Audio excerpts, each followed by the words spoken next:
हाय दोस्तों, good morning.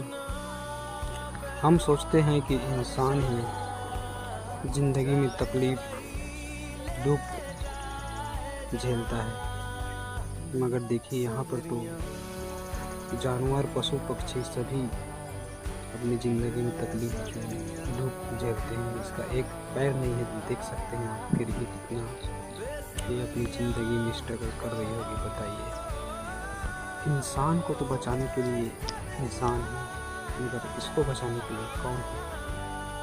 आप देख सकते हैं इसका एक पैर नहीं है, फिर भी ये अपने पंख के बलबूते ज़िंदगी जी रही है, एक पैर से भी।